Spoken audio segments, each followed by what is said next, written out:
Olá, pessoal da primeira série do Colégio Costa e Silva. Vamos começar aqui a nossa disciplina de Biologia.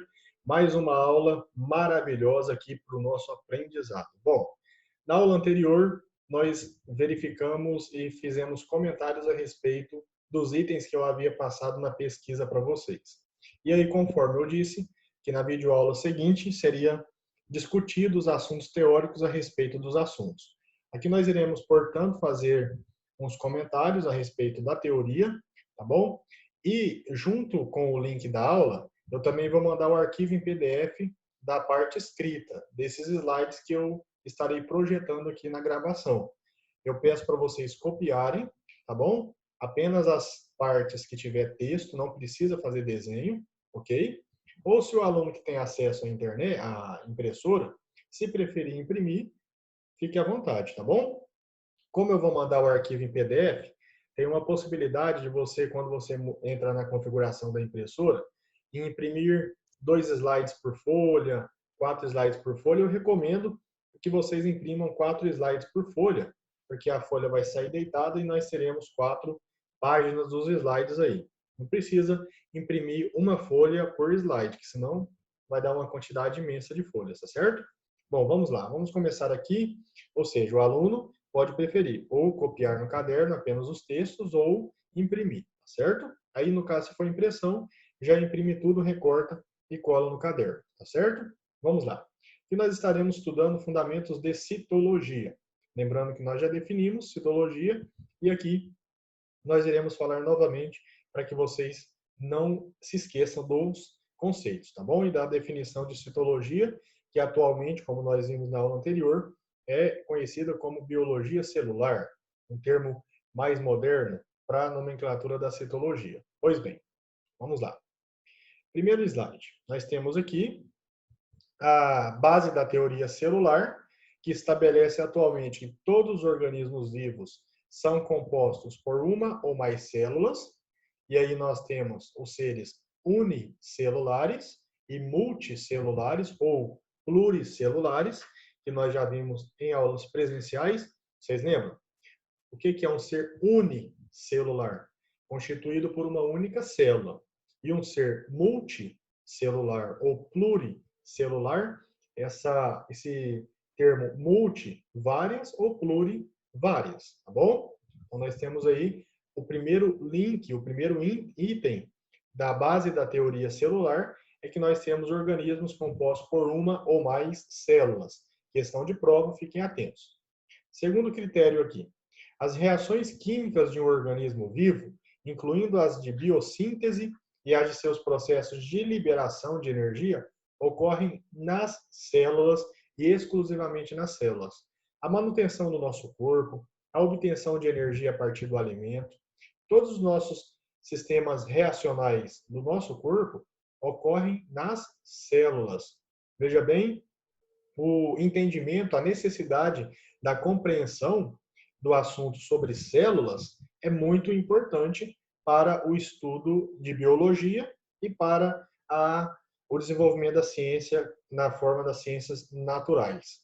Ok, gente? Muito bom, vamos lá. Terceiro ponto. As células originam-se de outras células, ou seja, nós temos, muitas das vezes, o quê? A multiplicação de células, dado exponencialmente, como nós já discutimos também na teoria e em aulas presenciais, você já tem registrado no caderno, tá bom? E o último aqui, as células contêm informações hereditárias do organismo, do qual elas são parte.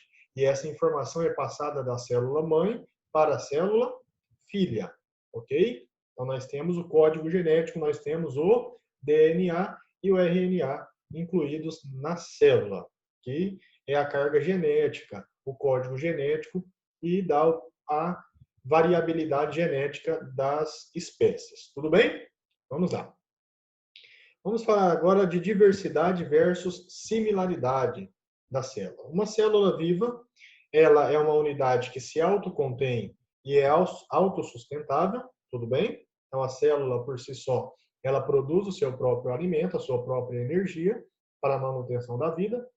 É revestida por uma membrana plasmática semipermeável, e essa membrana nós iremos ver mais adiante, que ela funciona, ela é semi-permeável, ou seja, ela permite que a transição de substâncias químicas do meio interno para o externo da célula e vice-versa, para seus processos de manutenção, ok? Essa membrana, portanto, ela é uma capa protetora da célula e que permite essa troca de material, troca de substâncias químicas. Contém internamente o citoplasma, lembra que nós vimos na aula passada, e nós veremos aqui hoje para finalizarmos o conteúdo formal, que o citoplasma é uma massa, é um líquido homogêneo, né? É uma massa homogênea, onde todas as organelas das células são contidas.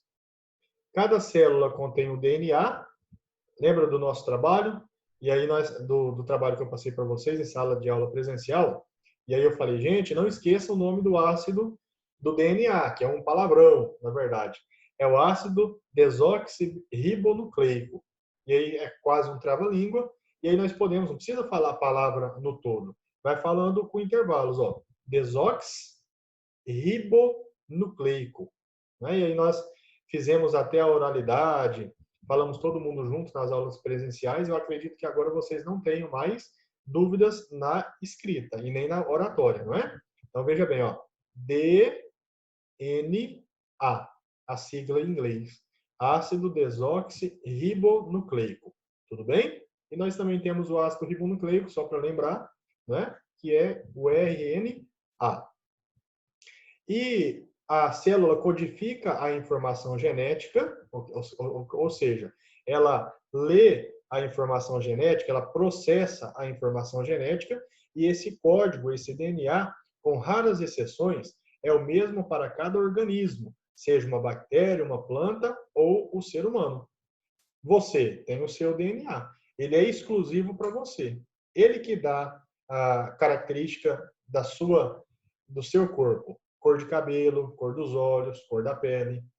Por exemplo, uma pessoa que, sei lá, fizeram escavações e, encontrou um cadáver. Como que a gente pode fazer o reconhecimento daquele cadáver? Né? Sendo que só tem ossos, por exemplo. Faz uma análise do seu DNA. O DNA ele vai indicar quem era aquele indivíduo, que hoje, infelizmente, né, só está com os ossos ali para fazer as análises para sua identificação. Assim como também um material orgânico, né? Aqui a gente está trabalhando em biologia, então um cadáver que é encontrado no leito de um rio e aí ele está todo deformado pela decomposição, todo inchado, não fazemos o reconhecimento visual. Pode extrair também fragmento de unha, fragmento do cabelo, fio de cabelo, né? Material genético para mandar para o laboratório e fazer a análise do seu DNA também, ok? Então, essa possibilidade de cada organismo ter o seu código genético sem exceções, isso possibilita a análise e a identificação daquele corpo, no caso da área de investigação criminal, que a gente está comentando aqui a respeito da aplicação desse conhecimento na nossa sociedade. Bom, primeiramente, vamos fazer uma análise histórica rápida da citologia ou da biologia celular. Nós vimos na aula anterior que o seu avanço foi graças ao descobrimento ou à criação do microscópio. Ela se deu por esse cara aqui, na verdade, dois cientistas, Hans e Zacharias Janssen. Olha aqui. Em 1590, pessoal. Eles inventaram, na verdade, um pequeno aparelho de duas lentes que chamaram de microscópio. Olha que interessante o sistema deles, né? Muito rudimentar, porém muito valioso. Uma vez, haja visto que aqui, ó, em 1590, não tinha nenhuma sofisticação tecnológica, né? Não havia nem eletricidade como nós a conhecemos. Era a luz de vela, realmente, a luz de velas. E o pessoal fizeram um grande avanço na tecnologia. Posteriormente, Robert Hooke, em 1665, observou espaços vazios de uma cortiça, os quais chamou de célula, que significa pequena célula. O que é uma cortiça? É aquela rolha de garrafas, por exemplo, de vinho. A pessoa compra o vinho e aí não tem aquela rolhazinha que tampa. o vinho, aquilo lá, aquele material da rolha é chamado de cortiça. É um material leve, é um material poroso, que ele, nessa época, em 1665, ele observou, ó, essa imagem que nós temos aqui, é a observação da estrutura química da cortiça, que é o material composto que compõe a rolha. E ele viu alguns espaços vazios aqui. E aí ele falou, pequena célula. E aí chamou essas estruturas de célula. Olha que interessante. Muitas vezes, gente, vocês que estão iniciando o estudo de ciências naturais, ciências químicas, ciências físicas, praticamente todas as ideias dos precursores para o que nós conhecemos hoje se deu por ocasiões muito simples, curiosidades muito simples. Muitos, na história das ciências, eles tiveram ideia através de sonhos. Ou seja, são ideias, princípios básicos que regem a ciência. Isso é muito interessante. E se deu pela curiosidade do ser humano, tá bom? Vamos lá. Posteriormente, em 1839, agora nós já estamos aqui no século XIX, né? No século XIX, o que nós temos aqui? Nós temos que Theodor Schwann, nem sei pronunciar esse nome, observou a existência de células nos animais e nos vegetais. Claro que aqui nós já temos um avanço em termos da possibilidade de analisar visualmente células através de equipamentos ópticos, tudo bem? E aí nós temos aqui a base da teoria celular, isso que nós podemos dizer que é o resumo da teoria celular, e a questão de prova também, que todos os seres vivos são constituídos por células. Tudo bem? Isso aqui é uma verdade absoluta da teoria celular. Hoje nós temos, aqui nesse slide, nós temos dois tipos de microscópio que é utilizado nas análises e no estudo de ciências. Esse da nossa esquerda é o microscópio óptico, ele aumenta até em 2.000 vezes o tamanho do objeto, a resolução. Eu coloco aqui, por exemplo, uma gotícula de sangue e eu vou ajustar aqui as minhas lentes e eu vou ter um aumento de possibilidade de 2.000 vezes o tamanho e eu consigo enxergar as estruturas que eu não consigo enxergar a olho nu. E nós temos o que é mais sofisticado de tecnologia em relação à análise de microscópio, que é o microscópio eletrônico. Olha aqui o aumento dele, gente. Até 100 milhões de vezes. Extremamente, imagine, eu não sei, mas imagine o preço de um instrumento desse. Né? Tem todo um aparelho tecnológico, avanços da informática, aumentando a possibilidade de 100 milhões de vezes o tamanho das estruturas atômicas para análise da composição do material. Muito interessante, né? Isso se deu, aqui eu faço menção à química, se deu a menção à física, se deu também a avanços na matemática. Uma ciência por si só, ela não anda sozinha. Ela não está isolada. Ela depende das outras. É muito interessante essa conexão. Aqui nós temos o sistema dos 5 reinos. Vocês já estudaram no ensino fundamental. Nós temos o reino Monera, que são o reino das bactérias, o reino Protista, o reino Plantae, Fungi e Animalia. Eu achei interessante esse esquema, que ele nos dá a possibilidade de analisar os organismos que estão dentro dos reinos, em questão se são multicelulares ou unicelulares. Eu peço para vocês que forem apenas copiar o slide, preste muita atenção no que eu vou falar. Eu não pedi para vocês fazerem os desenhos, tá? Mas você que decide copiar, faz o seguinte, coloque como título aí o sistema dos 5 reinos, coloca unicelular e coloca as palavras Monera e Protista, para você saber que o reino das bactérias e o reino aqui Protista, eles todos são constituídos por uma única célula, tá bom? Nós lá no início da aula hoje vimos que O primeiro item da teoria celular ou da citologia é que todo e qualquer substância é composto por ser vivo é composto por uma ou mais células. Quais são os organismos, seres vivos que são constituídos por uma única célula? Todos os seres do reino protista e todos os seres do reino monera. Tá? Então, você que for copiar no seu caderno, ó, multicelular. Aí você vai colocar o reino plantae, fungi e animalia. Essas subclasses aqui, os sub-reinos, não precisa copiar, tá certo? Só, em resumo, o reino dos vegetais, o reino dos fungos e o reino dos animais. Todos são multicelulares, dada a sua complexidade estrutural, ok?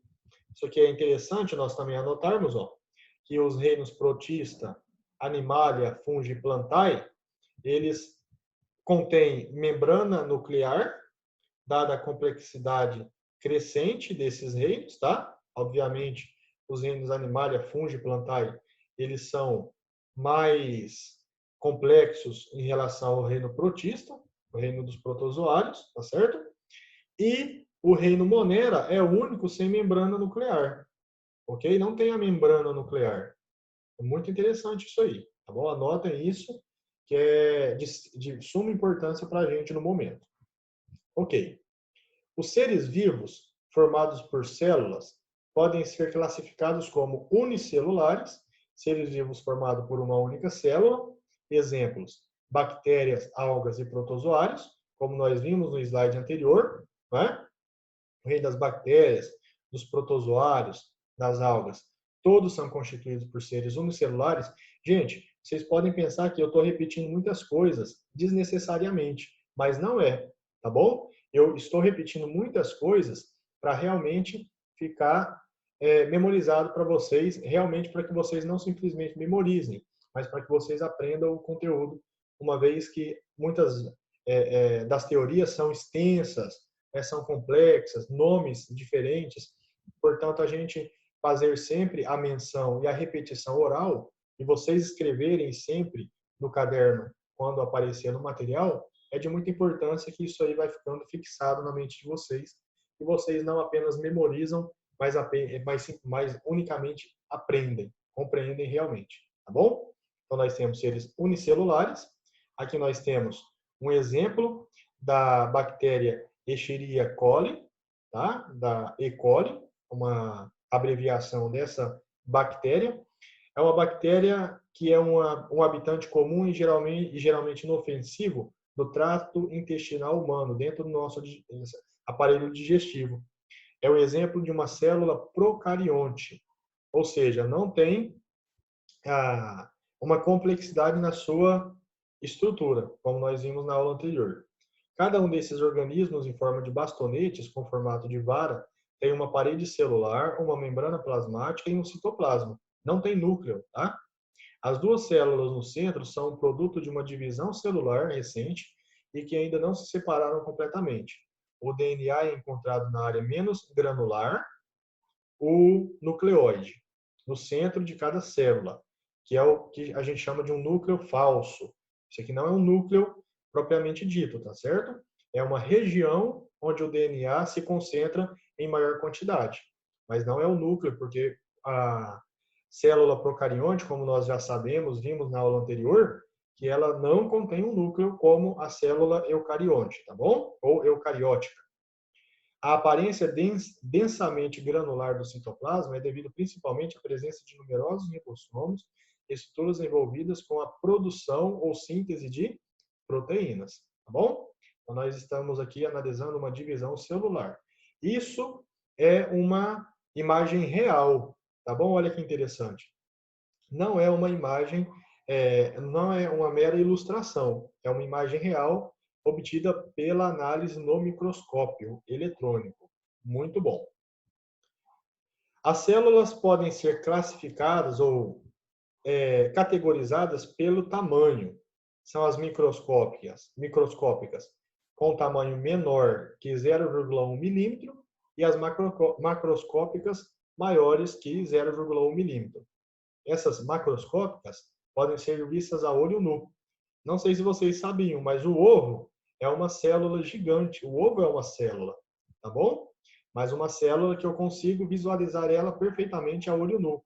Onde nós temos aqui a clara e a gema. E é na gema que nós temos o material genético que dá a característica, por exemplo, às galinhas.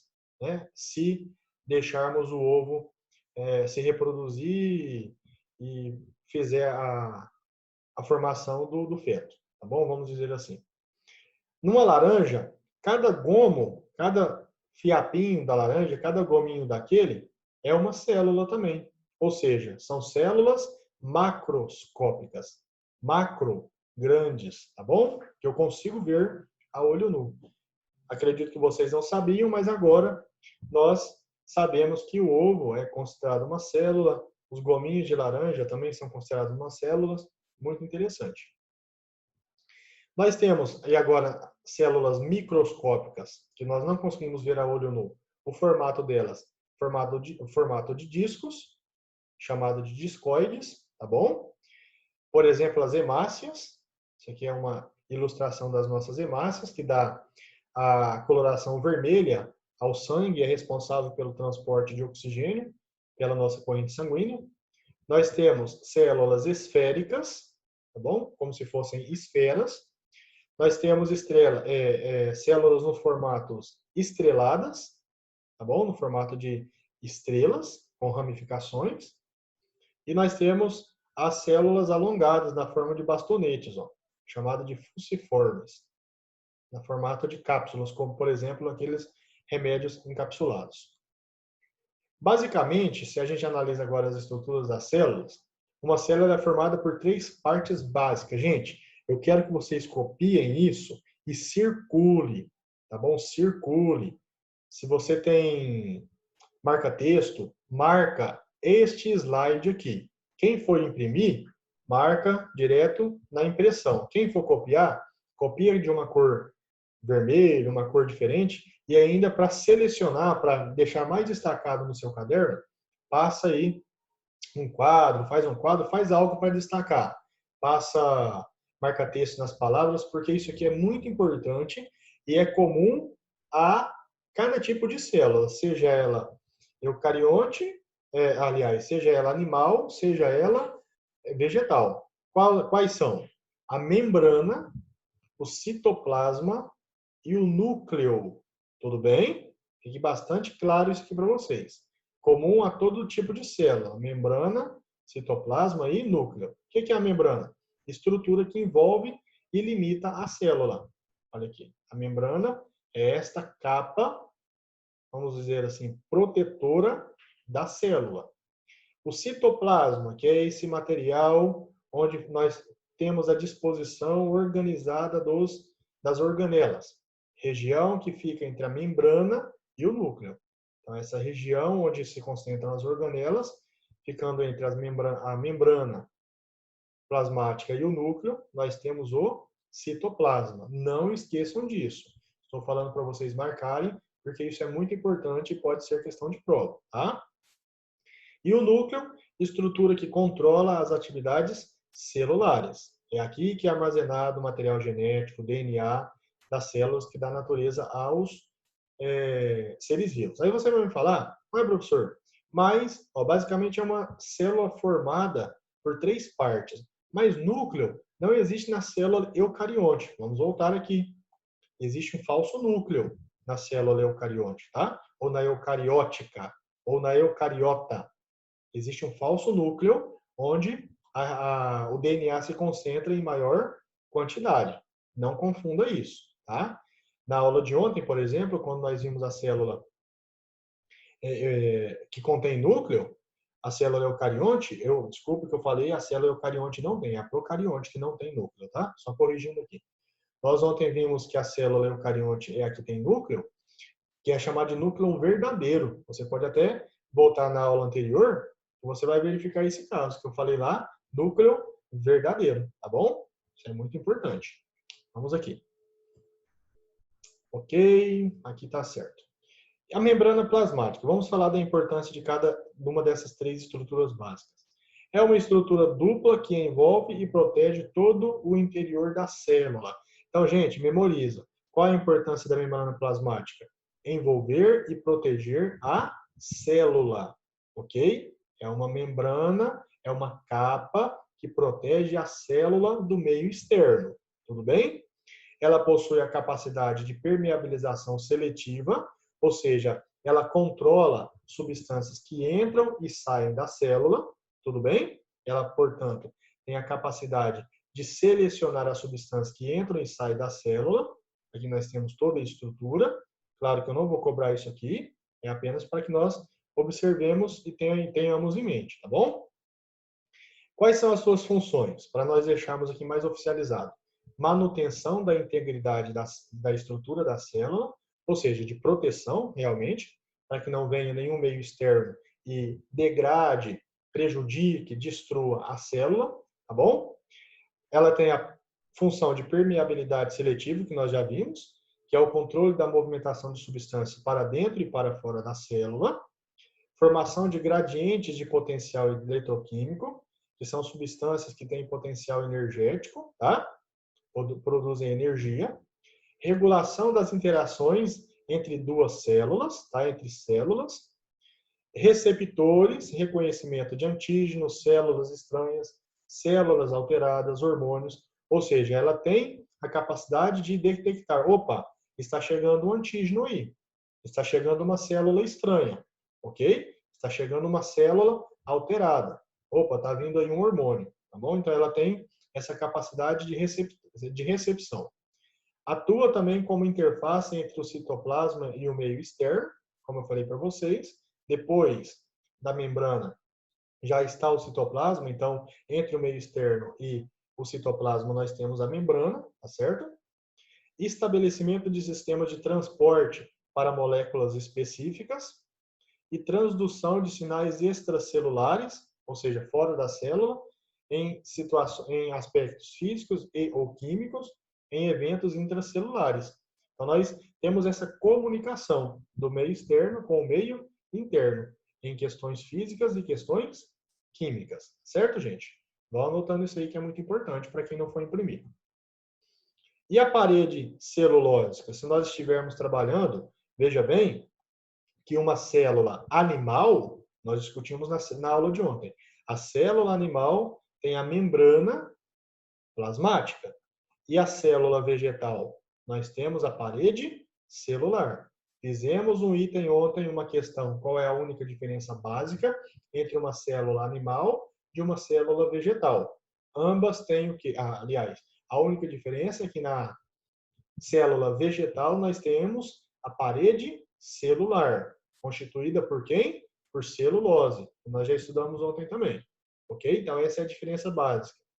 Ela reduz a perda de água e promove a rigidez das células. Vimos também na discussão dos itens da pesquisa da aula anterior. Ok? Ou seja, ela, igual eu falei para vocês, uma floresta quente, essa parede celular, a parte externa da célula, ela impede que a célula perca água para o meio externo, fazendo com que ela desidrate, tá certo? Então, isso aí também é uma das funções dessa suposta membrana que é a parede celular para uma célula vegetal. Quais são as funções do citoplasma, professor? Localizado entre a membrana plasmática e o núcleo. Como nós vimos, é esse material, vamos voltar aqui, ó, é esse material pastoso, um plasma, por isso chama citoplasma, onde nós temos as organelas dispostas de forma bem organizada, tá bom? É preenchido pelo hialoplasma, que é essa substância. Logo, o citoplasma é uma região e o que forma esse citoplasma é o hialoplasma, onde encontram-se dispersas as organelas citoplasmáticas que garantem o bom funcionamento da célula. E aí nós vimos na aula de ontem, na aula anterior, quais são as organelas. Nós temos a mitocôndria, nós temos os lisossomos, o complexo de Golgi, o complexo Golgiense e demais organelas aqui no interior da célula, tá bom? Certinho, gente, eu acredito que está ficando bem claro para vocês. Dúvidas, vocês podem me chamar no privado. Aqui é só uma representação ilustrativa da célula animal, tá bom? Onde nós estamos aqui que o citosol ou hialoplasma, que é a região do citoplasma, que é a parte solúvel do citoplasma, e nós temos aqui dispostas as organelas, tá? Nós não vamos entrar em mérito da questão, e nós já discutimos isso na aula anterior. Nas células eucariontes, muita atenção, o DNA contido em um compartimento separado, o núcleo, delimitado por uma membrana de dupla camada, que é a membrana, a membrana que nós acabamos de estudar, membrana plasmática, tá? Sempre me confundo desses nomes, é quase um trava-língua. Tudo bem? Então, as células eucariontes têm núcleo, as células procariontes não têm núcleo. Outras organelas, as células eucariontes, também vimos na pesquisa, membrana plasmática, ribossomos, mitocôndrias, retículo endoplasmático, aparelho de Golgi ou Golgiense e o citoesqueleto. No núcleo, agora vamos estudar o núcleo das células. O núcleo atua na reprodução celular. Ele é responsável para a multiplicação da célula. Também é portador das características hereditárias e coordena as atividades celulares. Nós já vimos que é nele que está contido o material genético, o DNA, o ácido desoxirribonucleico. E nós temos umas estruturas, o retículo endoplasmático, nós temos o nucleolo, os poros, espaço perinuclear, membrana externa, membrana interna, chamado de carioteca. Gente, vou perguntar esses nomes na prova para vocês? Não, obviamente, mas é importante que nós venhamos a compreender, tá bom? O núcleo celular foi descoberto em 1833 pelo pesquisador escocês Robert Brown. Estrutura presente nas células eucariontes e contém o DNA da célula. Núcleo é exclusivo para células eucariontes. Vocês não podem esquecer isso, hein? É delimitado pelo envoltório nuclear, se comunica com o citoplasma através dos poros. Vamos voltar aqui. São esses poros aqui que fazem a comunicação do núcleo com o citoplasma. Então, aqui nós temos os poros. É o responsável pela comunicação do núcleo com o citoplasma. Ok, gente? Beleza. Não tem muito. Se comunica, já li. Funções básicas: regular as reações químicas que ocorrem dentro da célula, armazenar as informações genéticas da célula. De novo, repetindo para ficar bem fixado na mente de vocês. Qual é a importância da carioteca? A carioteca é a membrana externa e interna, tá? Então vamos lá. Membrana dupla e porosa que envolve o núcleo, permitindo a comunicação com o citoplasma, tá bom? O nucleoplasma. Vamos voltar para a gente ver onde está o nucleoplasma. Aqui, ó. Esse material nucleou dentro do núcleo.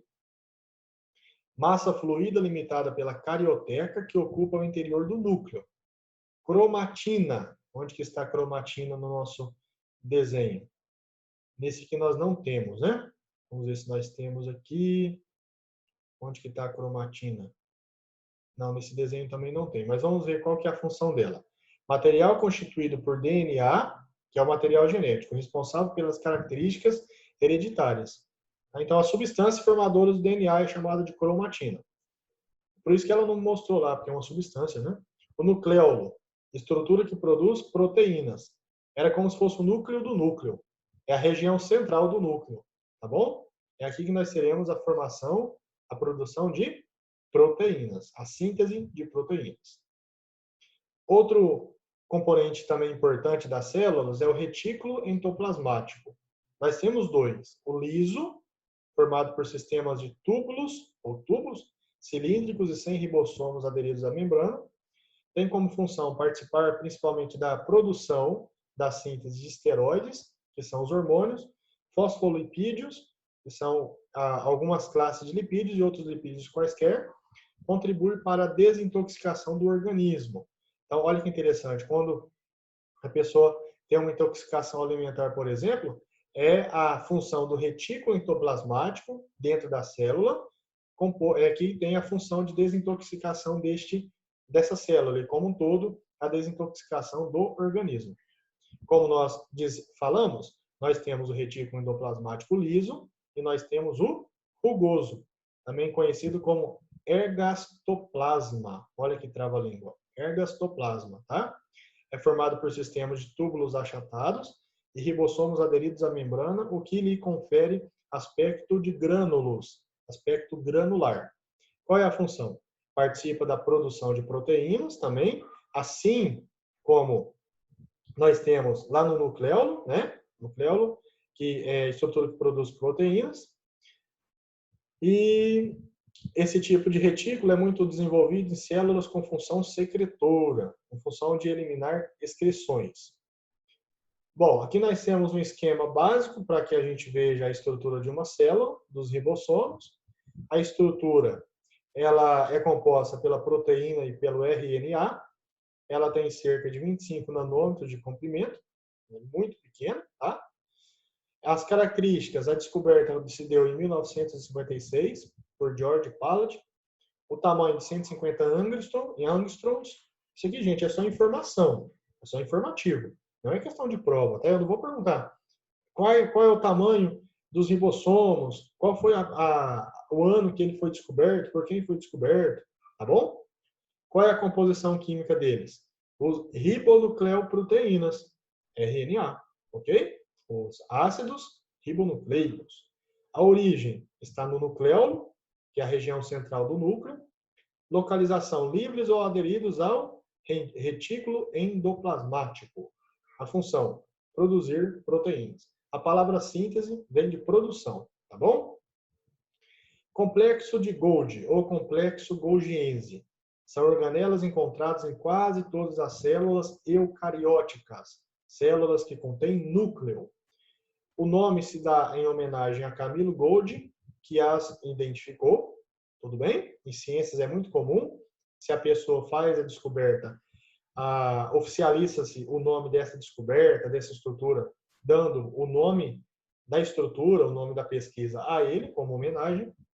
O complexo de Golgi, ou complexo golgiense, formado por sacos achatados e vesículas, que tem como função o processamento de proteínas e proteínas ribossomáticas e a sua distribuição por entre essas vesículas, que são esses saquinhos. Funciona como uma espécie de sistema central de distribuição na célula e atua como centro de armazenamento, transformação, empacotamento e remessa de substâncias na célula. Então, a função de armazenamento e de distribuição de material dentro da célula, tá bom? Aqui nós temos a estrutura da célula em relação aos plastídeos, para a gente terminar a aula. Nós temos as lamelas, membrana externa, membrana interna, o grânulo, tilacoide, estroma. As características básicas: possuem DNA e ribossomos, tem como função o armazenamento de substâncias de reservas e pigmentos. Os cloroplastos, por exemplo, são os principais responsáveis pela fotossíntese, se nós estivermos analisando aí as células vegetais. Tá bom, gente? Bom, nós terminamos a aula. Por hoje é só.